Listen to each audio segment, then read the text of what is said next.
Hello, my name is Elise Kim, and this is my Physics 2 Lab 6 on Faraday's Law.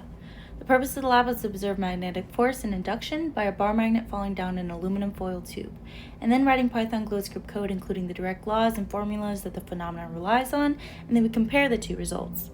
The system in this experiment is the interaction between the bar magnet and the aluminum tube, while the surroundings was everything else surrounding the system. During the real-life experiment, we took an average of times of 5 drops of the bar magnet down the aluminum tube, and that average time was a little less than 1 second, at 0.972 seconds. The GloScript simulation predicted the bar magnet to fall at a time of 0.861 seconds, so a little less than our actual time. These are the fundamental physics principles at play in this lab. Faraday's and Lenz's law states that a change in magnetic flux produces a voltage, magnetic field, and induced current. The negative sign shows that the induced voltage opposes the change in flux.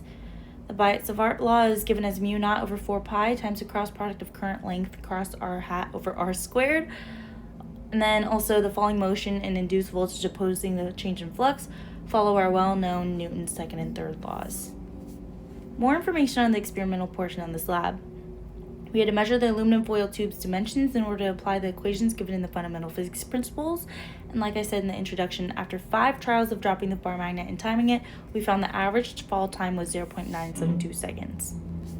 Now for modeling this fall in Python GloScript, here are the initializations of the conditions, which includes the aluminum foil tube measurements in line 28 and 29, also the weight of the magnet and magnitude of the magnet's magnetic dipole moment. Moving down the code, the midsection calculates the magnetic field of the bar magnet and the change in magnetic flux that it produces. Here is where the magnetic force from the tube on the magnet is calculated for, which involves declaring gravitational force to get all the forces acting on our system modeled. It should be noted that we assume no other forces, such as air resistance, for example, which may explain deviation from our experimental time. Then the magnetic bar velocity and position are updated with these net forces applied. The code predicted the magnet to fall in 0.861 seconds and creates a visualization of velocity versus time. The initial downward slope represents when the force of gravity is larger than the magnetic force, which explains why it's accelerating downwards. When the bar is about in the middle of the tube, the velocity has no slope, meaning the force of gravity is almost equal to the magnetic force at this point. This is why the time of falling is longer than if we were to just drop the magnetic bar the same distance without the tube.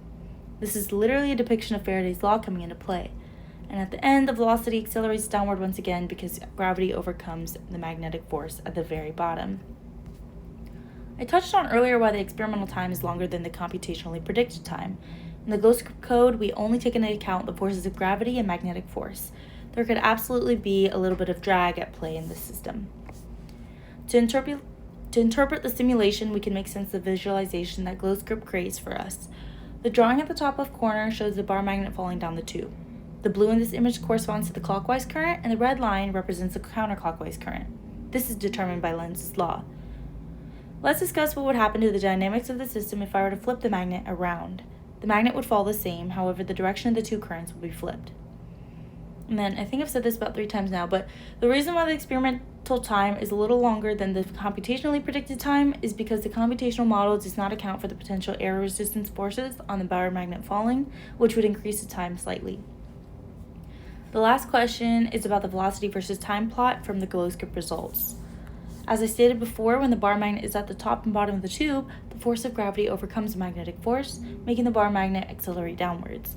In the middle, however, the velocity downwards is reduced, almost as if the motion is braking, because the force of gravity is almost equal to the magnetic force. Besides the air resistance, more errors can stem from the fact that we timed it ourselves, so human error, and the timing could be a little off by milliseconds.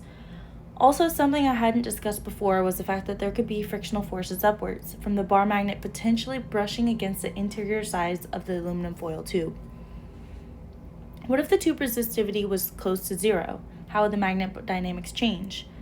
Well, by Ohm's law, where voltage is equal to the current times the resistance, we know that the resistance is inversely proportional to the current.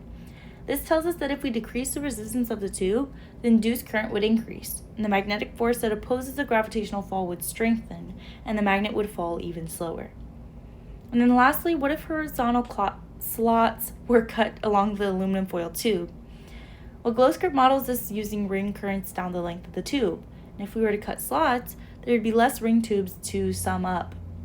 This would weaken the magnetic force, and therefore the magnet would fall faster. Thank you for watching.